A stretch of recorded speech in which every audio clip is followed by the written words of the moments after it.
नमस्कार, बहुत स्वागत है आपका। आपके साथ मैं हूं अभिलाष मिश्रा। मध्य प्रदेश में एक बार फिर सावरकर को लेकर सियासत तेज हो गई है। स्कूल शिक्षा मंत्री इंदर सिंह परमार ने ऐलान किया है कि अब एमपी के सरकारी स्कूलों में वीर सावरकर की जीवनी पढ़ाई जाएगी। इसके बाद कांग्रेस ने पलटवार करते हुए कहा कि अगर सावरकर के बारे में बच्चों को बताएं तो पूरी सच्चाई भी बताइए। कांग्रेस पहले भी सावरकर को लेकर विरोधी रुख अपनाती रही है। बीजेपी जहां सावरकर को स्वतंत्रता सेनानी बताती है, तो वहीं कांग्रेस सावरकर पर अंग्रेजों से माफी मांगने और उनसे पेंशन लेने का आरोप लगाती है। इससे पहले कर्नाटक में कांग्रेस सरकार बनते ही सावरकर को सिलेबस से हटा दिया गया था, लेकिन उसके बाद बीजेपी शासित यूपी और हरियाणा में उन्हें अपने सिलेबस में शामिल कर लिया गया। अब मध्य प्रदेश में भी सावरकर को स्कूल में पढ़ाने का फैसला हुआ है, जिस पर हो रहा है सियासी फसाद। शुरू करते हैं इसी मुद्दे पर आज का आपकी बात।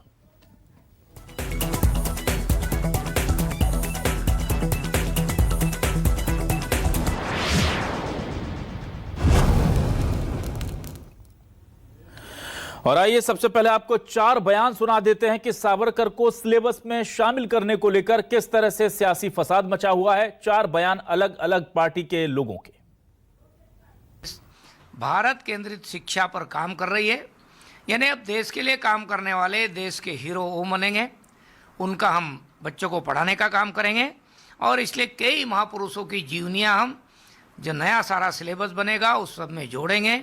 सारे क्रांतिकारियों को हम पाठ्य पुस्तक में सम्मिलित करेंगे। वीर सावरकर जी भी महान क्रांतिकारी थे और उनका जीवन भी कहीं न कहीं हमारे बच्चों तक पहुंचना चाहिए। इसलिए जो नया सारा सेटअप बन रहा है उस किताबों का, सिलेबस का, उस सब में हमको भी सम्मिलित करने वाले हैं। सावरकर को किस हैसियत से शामिल करना चाहते हैं, ये बड़ा सवालिया निशान है और बहुत अफसोसजनक है।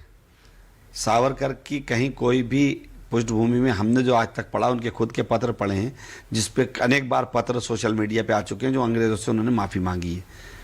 और ऐसे व्यक्ति का इतिहास में जोड़ना ये शर्मनाक है और फ्रीडम फाइटर्स की तौहीन है। ऐसा कि उनके मानसिक दिवालियापन है।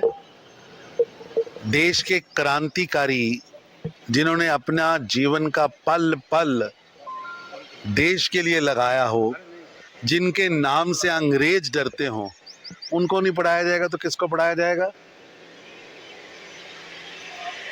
ये सौभाग्य की बात है कि सावरकर पढ़ाया जा रहा है और सावरकर पढ़ाया जाना ही चाहिए। सरकार इसमें फैसला ले और सरकार पढ़ाए, पूरा इतिहास पढ़ाए, ताकि जो है हिंदुस्तान के जो बच्चे हैं, मध्य प्रदेश के बच्चे हैं, वो इतिहास को लेके गुमराह न रहें। उसमें ये भी लिखा रहे कि किस कारण से उन्होंने माफ़ी मांगी थी। उसमें ये भी लिखा रहे कि जेल से रिहा होने के बाद उन्होंने देश की आज़ादी के आंदोलन में भाग नहीं लिया। उसमें ये भी लिखा रहे कि उन्होंने जो है अंग्रेज़ों की सेना में भर्ती करने के लिए कैंप लगाए। कोई दिक्कत नहीं है। अगर छात्र लोग इतिहास का सच जानते हैं तो उन्हें पूरा सच दिखाया जाना चाहिए। और आइए अब देखते हैं हमारे आज के सवाल क्या है। हमारे सवाल आपको दिखाते हैं और फिर इस डिबेट को आगे बढ़ाएंगे। हमारे सवाल ये रहे आपके सामने। कर्नाटक में सावरकर का पाठ हटाया, यूपी के बाद अब एमपी सिलेबस में ले आए। क्रांतिकारियों की जीवनी से जगेगी देशभक्ति, कांग्रेस बोली सावरकर ने डर कर मांगी अंग्रेजों से माफी। सावरकर को सिलेबस में लाने पर बवाल, स्वतंत्रता सेनानियों का सम्मान या सियासत का है सवाल। एमपी के स्कूलों में सावरकर का पाठ, देशभक्ति को लेकर बीजेपी कांग्रेस में दो हाथ।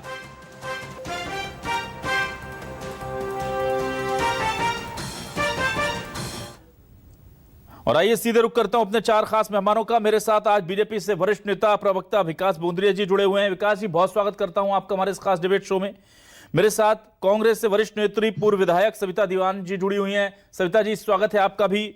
आज हमारे साथ शिक्षाविद शिवानी घोष को हमने आमंत्रित किया है। शिवानी जी, वेलकम टू माय शो। और साथ ही साथ वरिष्ठ पत्रकार देव श्रीवाली जी हमारे साथ जुड़े हुए हैं। देव जी, बहुत स्वागत करता हूं मैं आपका। तो सबसे पहले मैं विकास जी आपके पास आता हूं। विकास जी, ये सावरकर को शामिल करने का पाठ्यक्रम में अचानक से आपको ख्याल आ जाता है। 17-18 सालों से आप थे, सावरकर उससे पहले थे, तब जरूरत नहीं लगी, अब जरूरत लग रही है, ऐसा क्यों? देखिए, गत कुछ वर्षों से एनसीईआरटी का जो कोर्स मटेरियल है वो स्कूल्स में पढ़ाया जा रहा है। उसमें अब एड ऑन करने की बात हुई है, नई शिक्षा नीति आई, उसमें जो प्रस्ताव थे उसके अनुरूप मध्य प्रदेश सरकार के शिक्षा विभाग ने जो तैयारी करी उसमें क्रांतिकारियों का, समाज सुधारकों का, ऐतिहासिक पुरुषों का, मतलब ऐतिहासिक पुरुष और महिलाओं, उनके बारे में हमारे छात्र छात्राओं को जानकारी हो सके, ताकि वे उनके जीवन परिचय से कुछ बेहतर सीख सके। ये प्रयास है और मुझे लगता है कि ऐसे व्यक्तित्वों के बारे में जानकारी बच्चों को दी जानी चाहिए।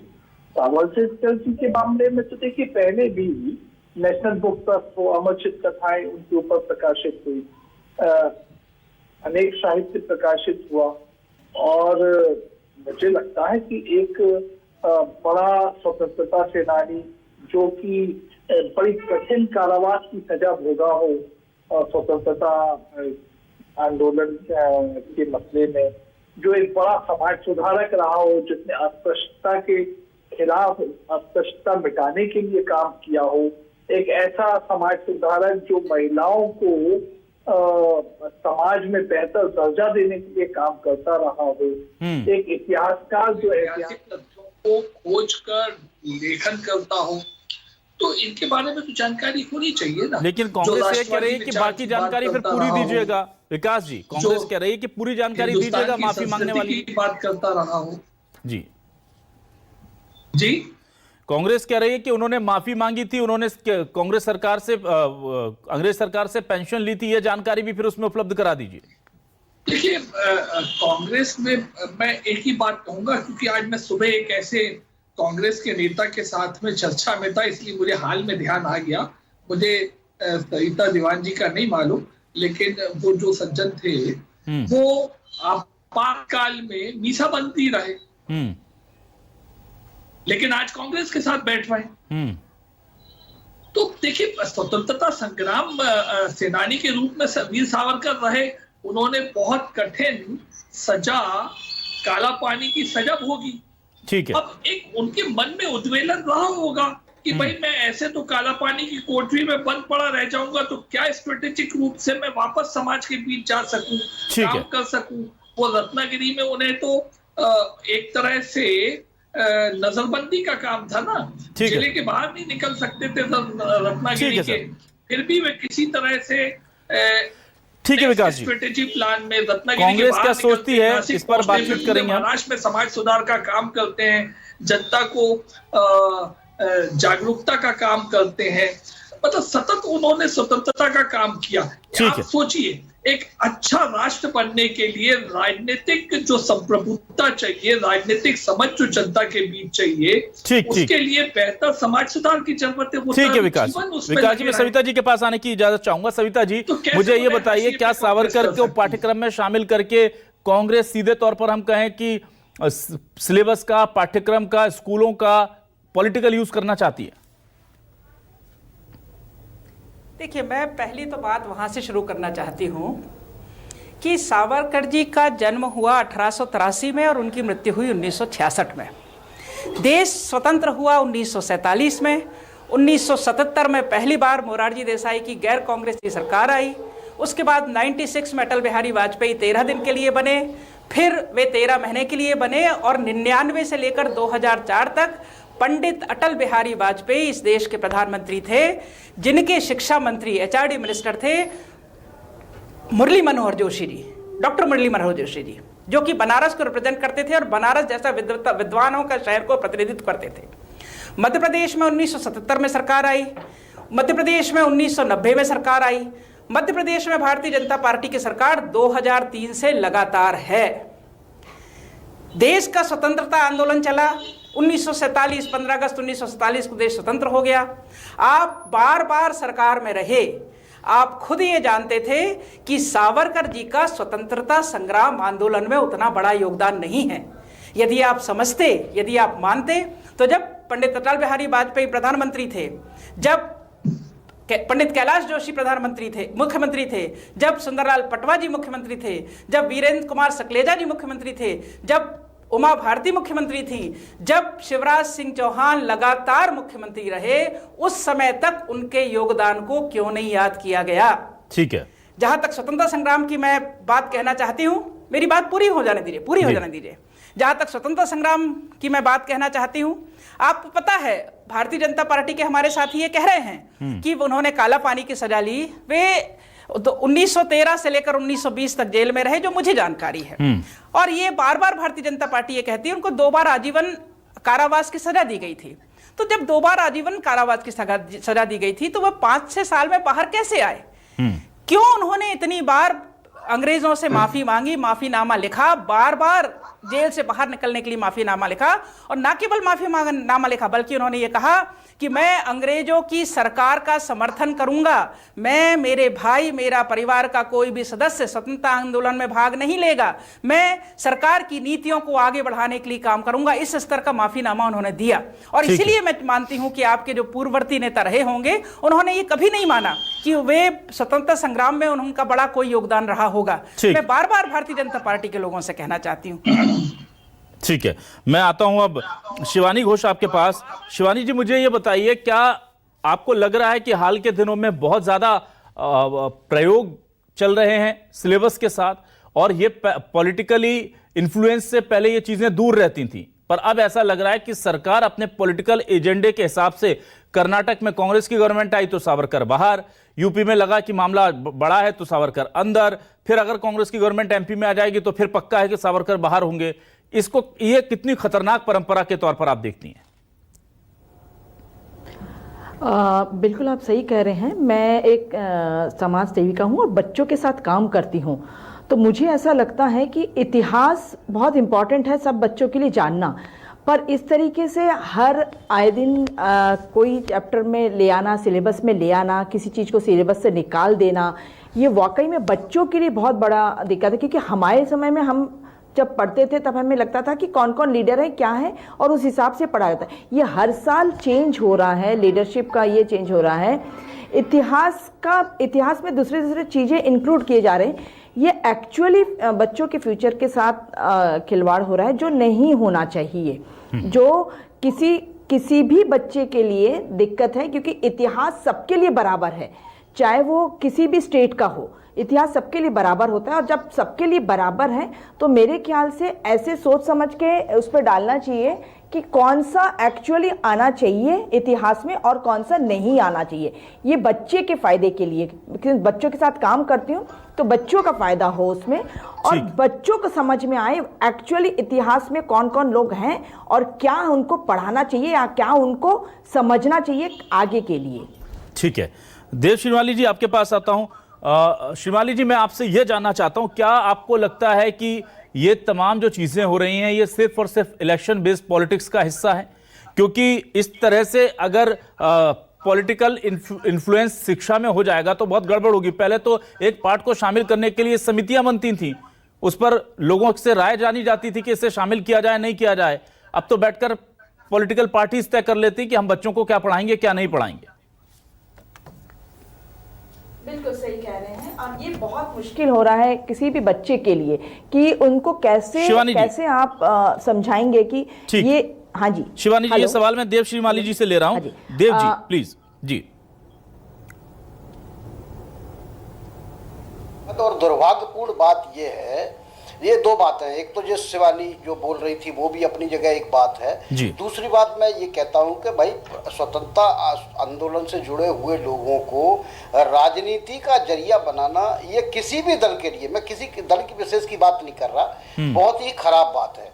कांग्रेस जो कह रही है वो भी इस समय पर नहीं कहा जाना चाहिए, लेकिन चूंकि उसको लागू करते समय अपने दिमाग में राजनीतिक एजेंडा है तो सामने वाला भी राजनीतिक जवाब देगा। वैसे तो आपको पता ही होगा कि भाई सावरकर का ये मामला हो सकता है कि उन्होंने माफ़ी मांगी, ये भी सच है, और भी परिस्थितियाँ रही, लेकिन उस समय क्या परिस्थितियाँ रही होंगी ये इस पर आज आकलन करना बहुत मुश्किल है हमारे लिए या किसी के लिए भी। लेकिन उन्होंने अगर एक कहते ना कि वो जो है चूहे के बराबर भी अगर योगदान दिया होता है किसी ने भी, है ना, तो एक बहुत बड़ा योगदान होता है। तो ये तो नहीं कहा जा सकता कि स्वतंत्र वीर सावरकर का आज़ादी की लड़ाई में कोई योगदान नहीं था। कम हो सकता है, ज़्यादा हो सकता है, कभी उन्होंने परिस्थितियों में माफ़ी मांगी, लेकिन हाँ उनके मन में स्वतंत्रता की ललक थी, स्वतंत्रता आंदोलन से वो जुड़े रहे और लगातार न केवल बीजेपी बल्कि दूसरे दल भी इस बात को मानते रहे जी। आप देखिए कांग्रेस के समय में उन पर डाक टिकट जारी हुआ, कांग्रेस के शासनकाल में उन पे अनेक जगह पार्क बने, ग्वालियर में उनकी मूर्ति लगी हुई है, कांग्रेस के शासनकाल में लगी मूर्ति है ना, सावरकर पार्क है यहाँ पूरा का पूरा। तो ये उनकी, इससे उनकी महत्ता कम नहीं हो जाती, लेकिन चूंकि उनको महत्व देने के लिए ही ये सब कुछ हो रहा है ऐसा लोगों को नहीं लगता है, क्योंकि चुनाव के समय ही ये सारी चीजें आती हैं, इनको अपने उसमें शामिल नहीं किया जाता। तो निश्चित तौर पर इससे अब जब और फिर दूसरे दल वोट जाते दिखते हैं, उनको नुकसान होता दिखता है, तो वो चीजें उखाड़ के लाते हैं। तो एक जो लोग आज से 100 साल पहले, हम अमृत महोत्सव मना रहे हैं आज़ादी का, और आज़ादी के बहुत पहले दिवंगत हो चुके थे सावरकर साहब, उसके बाद आज इतने साल बाद हम उनको आलोचना का विषय बना रहे हैं या बनवा रहे हैं, ये कितनी दुर्भाग्य की बात है और दुखद बात है, नंबर 1। नंबर 2, इतिहास बदले नहीं जाते हैं, इतिहास रचे जाते हैं, और जो लोग रच देते हैं इतिहास, वो कालांतर में जो काम किया जाता है वो वर्षों तक चलता है, हमेशा तक चलता है ना, क्योंकि विज्ञान में परिवर्तन होता है, एक चीज है विज्ञान में बदल जाती है, इतिहास थोड़ी बदल जाता है। तो मुझे लगता है कि इतिहास से छेड़छाड़ करना अच्छी बात नहीं है। हाँ, लेकिन दूसरे लोगों को शामिल किया जाता रहा है, किया जाना चाहिए, लेकिन उनको राजनीति से परे हट के किया जाना चाहिए। हम लोकतंत्र में रहते हैं, लोकतंत्र में जब हम दूसरों को पढ़ते हैं तो हमको जो है ना, सावरकर को भी पढ़ने का अधिकार है। अब पढ़ने का आपने आधार क्या बनाया, ये एक अलग बात है। ठीक है सर, वापस आता हूं मैं विकास जी के पास। विकास जी, देखिए, कहा जाता है कि शिक्षा बहुत ही संवेदनशील विषय है। आज अगर पार्टियां अपनी जरूरत और अपने पॉलिटिकल कंफर्टेबिलिटी के हिसाब से सब्जेक्ट तय करने लगेंगी, सिलेबस तय करने लगेंगी, तो हमारे बच्चे बड़े कंफ्यूज होंगे। वो बच्चे जो बीजेपी के शासन में पढ़े, उन्हें लगेगा कि सावरकर राष्ट्र के हीरो हैं। वो बच्चे जो कांग्रेस के शासन में पढ़े, उन्हें लगेगा कि सावरकर राष्ट्र के लिए उतना नहीं कर पाए, वो अंग्रेजों के पिट्ठू थे।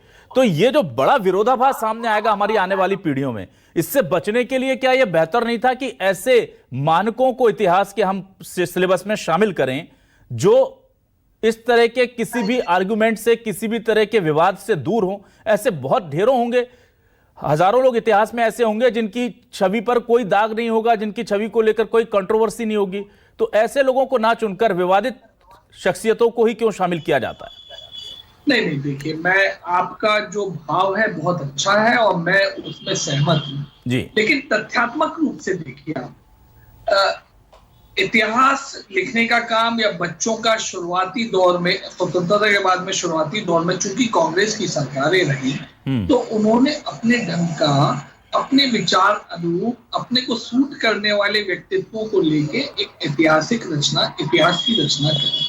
तो बात अभी आ रही थी ना कि इतिहास बदला नहीं जाता, इतिहास बदला नहीं जा रहा है। इतिहास में चुन चुन के विषयों को लेना और चुन चुन के विषयों को या व्यक्तित्वों को छोड़ना, ये त्रुटि भी तो नहीं होनी चाहिए ना। अगर ये त्रुटि हुई है और इसको कालांतर में शिक्षाविदों की समिति ही नए राजनीतिक समीकरणों और नई राजनीतिक व्यवस्थाओं में उसको लाना चाहती है और वो राजनीतिक व्यवस्था उसमें सहमतता जताती है, तो ये तो गलत नहीं है। देखिए, एक बात मान, आपने कहा ऐसे व्यक्तित्व हो जिनके ऊपर कोई किसी ढंग का कोई कहने को विवाद न खड़ा हो। देखिए, अब हम पौराणिक बातों में भी जाएं तो रामायण में भी कई कैरेक्टर्स ऐसे थे, महाभारत में भी कई कैरेक्टर्स ऐसे थे, या अन्य हमारी ग्रंथों में भी ऐसे रहे हैं जिनके विषय में कोई कुछ कह देता है, कोई कुछ कह देता है। अब मैं नाम नहीं लूंगा, नहीं तो एक नया विवाद हो सकता है जी। लेकिन इसलिए अगर सही व्यक्तित्व का हम चुनाव कर रहे हैं और उसमें कांग्रेस पार्टी राजनीतिक पुट डालते हुए, क्योंकि वो सावरकर जी की सामाजिक, धार्मिक, आर्थिक और राष्ट्रीय विचारधारा से सहमत नहीं थे, इसलिए वो उनसे परहेज बरतना चाहते हैं, इसलिए इतनी बात करते हैं। अब देखिए, सविता जी ने क्या कहा, सविता जी ने याद दिलाई कैलाश जोशी जी की। सविता जी को स्पष्ट पता है, कैलाश जोशी जी जब मुख्यमंत्री सन 77 से 80 के दौर में बने थे, तब वो जनता पार्टी की सरकार थी, वो कई दलों की मिली जुली एक तरह से सरकार थी। 67 में भी संबित की सरकार थी। 2003 में संसद भवन में आखिर तेल चित्र लगा कि नहीं लगा, और आज जिस व्यक्ति का अगर तेल चित्र संसद भवन में लगा है, उसके बाद में अनेक दलों की सरकारें रह चुकी हैं उसमें, तो फिर सविता जी को क्यों आपत्ति होनी चाहिए, कांग्रेस को क्यों आपत्ति होनी चाहिए, तब इन्हें क्यों उंगली उठाना चाहिए? ठीक है। एक बार जब वो उनका चित्र संसद भवन में लगा हुआ है तो इसका मतलब है कि वहां पे विवाद विराम हो गया। अब आप देखिए, अगर कोई व्यक्ति 12 से 13 साल अंडमान की कालकोठरी में बिता देता है तो वो स्वतंत्रता संग्राम सेनानी कहलाएगा कि नहीं कहलाएगा? अरे आपने तो नियम बनाए थे 6 महीने 3 तरह के स्वतंत्रता संग्राम सेनानियों, सविता जी से पूछिएगा। ठीक है सर। कैसे कैसे होंगे, कितने दिन जेल में गए होंगे, जेल में नहीं गए होंगे तो वैसे भी रहे होंगे। ठीक है सर, मैं आता हूं सविता जी के पास। ठीक है सविता जी, ज्यादा बेहतर बता पाएंगे सविता जी इतने साल सेनानियों की कैसे कैटेगराइज किया इन्होंने और कैसे ताम्रपत्र वितरण किया है। ठीक, सविता जी ये कहा जा रहा है कि आप एक चिट्ठी को लेकर के किसी की इतने सालों की जेल की तपस्या को झुटला देते हैं कि उसने माफी मांगी, ये तथ्य है। लेकिन क्या ये तथ्य नहीं है कि उन्होंने इतने सारे साल जेल में गुजारे? क्या ये तथ्य नहीं है कि अंग्रेजों के लिए वो बड़ा सरदर्द थे? ये तमाम सवाल उठते हैं। देखिए, मैंने अपनी बात जब शुरू की थी तब मैंने ये कहा था कि ये जो बात है ये टाइमिंग की बात है। मैंने अपनी बात की शुरुआत में 1977 मोरारजी देसाई से पंडित अटल बिहारी वाजपेयी तक बात की थी, पंडित कैलाश जोशी जी से शिवराज सिंह चौहान तक की बात की थी। मैंने ये कहा था कि इतने लंबे समय भारतीय जनता पार्टी या जनता पार्टी की सरकार रही, 2003 से आपकी सरकार मध्य प्रदेश में है, तो उस दौरान जबकि सावरकर जी का देहावसान हो चुका था, 1947 में देश स्वतंत्र हो चुका था, उस समय आपको क्यों नहीं याद आई कि हम शिक्षा उनके बारे में पाठ पढ़ाएंगे? नंबर एक बात। नंबर दूसरी बात ये कि मैं हमेशा कहती हूँ, शिवाली जी ये कह रहे थे कि इतिहास रचे जाते हैं, और हमेशा से ही हमारे समय में हमेशा हमने देखा है भारत देश में बरसों पुराना इतिहास भी इतिहासकार होते हैं जो लिखते हैं, अपने अपने सोर्सेस से इतिहास लिखते हैं। बाद में सारी चीजें बहुत अच्छी आ गई कि लोग इतिहास लिखने लगे और इतिहास को पढ़ा जाने लगा, और हम सब ने बचपन में स्कूल में कॉलेज में इतिहास को पढ़ा है। तो इतिहास रचे जाते हैं, उसको लिखना और बाद में लिखना ये ठीक बात नहीं। आपने रामायण और महाभारत की बात की भारतीय जनता पार्टी के हमारे साथी ने, तो मैं इसको जोड़ देती हूँ, यद्यपि मुझे आज नहीं कहना चाहिए था, मैं जोड़ देती हूँ। विकास जी की आवाज देंगे प्लीज, ध्यान रखेंगे। फिल्म बनाई बरसों पहले हजारों साल पहले वाल्मीकि जी ने रामायण लिखी, 100 साल सैकड़ों साल पहले रामचरितमानस लिखी गई, और अब आप एक नया इतिहास फिल्म के माध्यम से बनाना चाहते थे। आपके मुख्यमंत्री, आपके गृह मंत्री, आपके 10 से ज्यादा मुख्यमंत्री उसको आशीष दे रहे हैं, और कैसी मानस बनाई, कैसा आपने इतिहास बदलने की कोशिश की। तो आपसे हाथ जोड़कर प्रार्थना है कि जो सही इतिहास है वही आप लिखें। आपको आता नहीं, ना रचना इतिहास आता, ना इतिहास को लिखना आता, ना इतिहास को फिल्माना आता। ठीक है, शिवानी के पास आऊंगा। हाथ जोड़कर प्रार्थना है कि इतिहास को इतिहास रहने दें, ठीक है, और उसको जबरदस्ती छेड़ने की कोशिश ना करें। ठीक है शिवानी जी, जिस तेजी से यहाँ पर सिलेबस को इन आउट किया जा रहा है अपने अपने फायदे नुकसान के लिहाज से, क्या आपको लगता नहीं कि एक नई एक नीति बननी चाहिए जिसमें सिलेबस में चेंज करने को लेकर के बहुत ट्रांसपेरेंट तरीके से, और खासतौर से सिलेबस को चेंज पॉलिटिकल पार्टियां क्यों कर रही? सिलेबस को चेंज करने का काम तो शिक्षाविदों का है, पालकों का है, उनकी राय नहीं ली जा रही है, सीधे तय कर लिया जा रहा है। इसको लेकर के एक पॉलिसी होनी चाहिए ताकि आने वाली पीढ़ियों में राजनीतिक संक्रमण ना हो। क्या कहेंगे इसको लेकर? बिल्कुल सही कह रहे हैं। एक्चुअली किसी भी शिक्षा में राजनीति को बीच में ले आना, ये किसी विद्यार्थी के लिए, किसी स्टूडेंट के लिए वाकई में बहुत दुखद बात है। राजनीति को ना लाके वाकई में जो इतिहास रचा है या जो इतिहास है उस पर अगर हम गौर करें, एंड सही बात है कि जिन्होंने शिक्षा को लेके काम कर रहे हैं या शिक्षाविद जो हैं उनसे बात करके, उनसे चर्चा करके कि सिलेबस में वाकई में क्या लाना चाहिए या नहीं लाना चाहिए, उनसे चर्चा करके अगर ये सारी चीज़ें सिलेबस में लाया जाए तो मुझे लगता है बच्चों के लिए फ़ायदा। क्योंकि मैं बच्चों के साथ काम कर रही हूँ, बार बार मैं ये कहना चाहती हूँ कि राजनीति बीच में ना आए, बच्चों को जिस चीज़ में फ़ायदा हो, पता चले जिस चीज़ का, ये जरूरी है कि उनके फायदे के लिए हमें सोचना है, हम सबको सोचना है। ये पार्टी वाली बात नहीं है, राजनीति वाली बात नहीं है। सही जो है वो आए सामने। शिवाली जी, मैं आपसे जानना चाहता हूं, ये कहा जा रहा है कि इतिहास रचा जाता है, लेकिन इतिहास की एक बड़ी बात है कि हिस्ट्री रिपीट्स इटसेल्फ। तो क्या एक दौर था कांग्रेस का जब उसने अपने लिहाज से, अपने चश्मे से इतिहास को बुना लिखा और पेश कर दिया बच्चों को और पीढ़ियों को, और अब एक फिर से इतिहास बदलने का दौर चल पड़ा है, और अब दूसरी पार्टी जो है वो उस हिसाब से इतिहास को लिखना चाहती है। क्या ये हो रहा है देश में?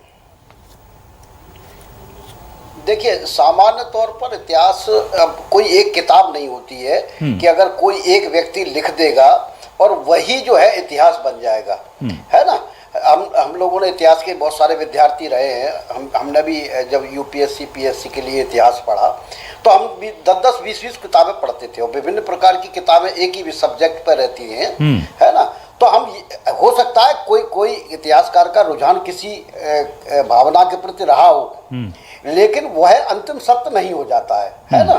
तो जब हम विद्यार्थी पढ़ता है तो बहुत सारी चीजें एक साथ लेके चलता है जी। और सामान्य तौर पर ऐसा होता नहीं है कि इतिहासकार जो है तथ्यों को एकदम बदल दी, है ना।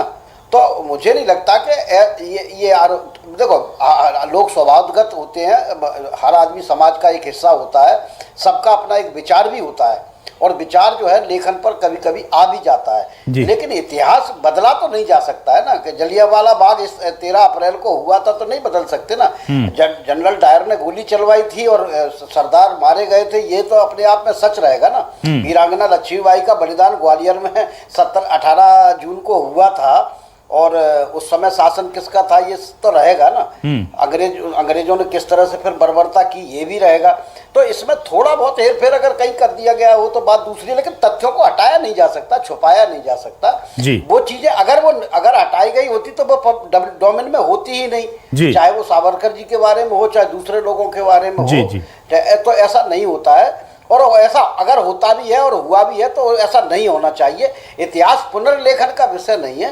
इतिहास, हाँ जी बात ठीक है, कुछ चीजें छूट जाती हैं क्योंकि रिसर्च होता है, बातचीत बाद में पता लगती है, बहुत सारी आई भी हैं, जुड़ भी रही हैं और अच्छी बात है। इतिहास भी अपडेट होना चाहिए, अपडेट होना चाहिए। और जो थोड़े बहुत की जो गुंजाइश कह रहे हैं श्रीमाली जी, उस थोड़े में पॉलिटिकल पार्टी आजकल बहुत की गुंजाइश देख रही हैं। जाहिर सी बात है कि सियासत अब इस कदर हावी है कि वो शिक्षा, खेल, हर जगह उसका असर दिखा रही है। पर क्या यह नई पीढ़ियों के लिए अच्छा है और क्या यह भारत के लोकतंत्र के लिए अच्छा है? बड़ा सवाल है। अब देखते हैं कि कितना असर होगा इनका हमारे आने वाली पीढ़ियों के ऊपर और क्या वाकई में हम बचा पाएंगे इतिहास को राजनीतिक संक्रमण से। बहुत बहुत शुक्रिया विकास बोंद्रिया जी, सविता दीवान जी, शिवानी घोष जी, देव श्रीमाली जी। सर, आपका भी बहुत बहुत शुक्रिया हमारे साथ डिबेट का हिस्सा बनने के लिए, अपनी बात रखने के लिए। तमाम दर्शकों का शुक्रिया। नमस्कार।